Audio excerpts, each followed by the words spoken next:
राजस्थान में एक छोटा सा किंगडम था, नरवर। यह किंगडम अपनी सुंदरता और शांति के लिए प्रसिद्ध था। वहां के राजा थे नल और रानी दमयंती। दोनों ही अपने प्रजा के प्रति बहुत दयालु और न्यायप्रिय थे। उनके घर एक प्यारी सी बेटी हुई। इस खुशी के मौके पर पूरे राज्य में उत्सव मनाया गया। उसका नाम रखा गया मारू। मारू का जन्म पूरे राज्य के लिए एक आशीर्वाद माना गया। कुछ टाइम बाद दूसरे किंगडम पुंगल में प्रिंस ढोला पैदा हुआ। पुंगल का राज्य भी अपनी वीरता और संस्कृति के लिए जाना जाता था। एक दिन दोनों राजा हंटिंग करने गए।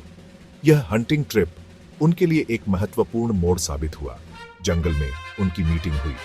दोनों राजाओं ने एक दूसरे के साथ अपने अनुभव और विचार साझा किए। बच्चों की बातें करते करते उन्होंने ढोला और मारू की शादी फिक्स कर दी। यह वादा उनके बीच एक मजबूत बंधन का प्रतीक बन गया। टाइम बीतता गया। ढोला और मारू बड़े हुए। दोनों ही अपने अपने राज्य के गर्व बने। ढोला स्ट्रॉन्ग और ब्रेव प्रिंस बना। उसने अपने राज्य की रक्षा के लिए कई युद्ध लड़े और जीते।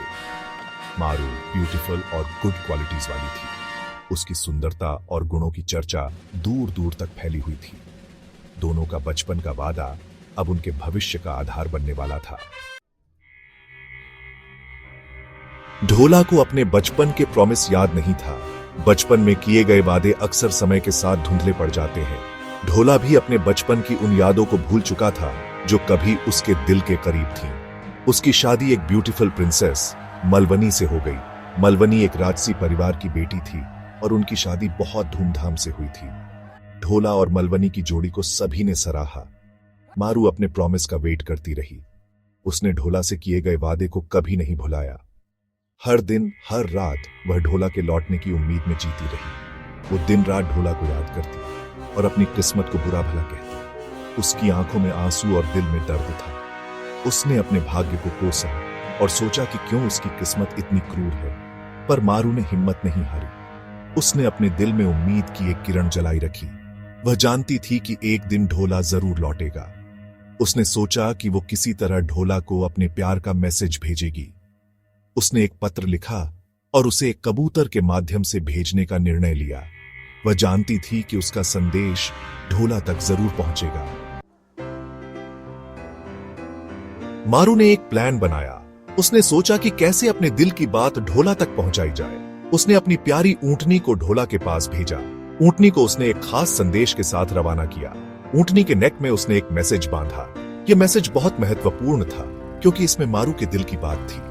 उसमें उसने ढोला को बचपन के प्रॉमिस की याद दिलाई। यह प्रॉमिस उनके बचपन के दिनों का था जब उन्होंने एक दूसरे से वादा किया था। ऊंटनी पुंगल पहुंचकर ढोला को मैसेज दिया। ऊंटनी ने अपने सफर को सफलतापूर्वक पूरा किया और संदेश सही जगह पर पहुंचाया। ढोला को अपना प्रॉमिस याद आ गया। उसने मैसेज पढ़ते ही अपने बचपन के वादे को याद किया और मारू की भावनाओं को समझा। उसे समझ आया कि मारू उससे सच्चा प्यार करती है। यह रियलाइजेशन उसके दिल को छू गया और उसने मारू के प्यार को स्वीकार किया। ढोला ने मारू के पास जाने का डिसाइड किया। उसने मलवनी को सच बताकर नरवर के लिए निकल पड़ा। रास्ते में बहुत प्रॉब्लम्स आईं, पर ढोला ने हार नहीं मानी। फाइनली ढोला नरवर पहुंच गया। मारू से मिलकर वो बहुत हैप्पी हुआ। दोनों ने शादी कर ली और हमेशा के लिए खुश रहे।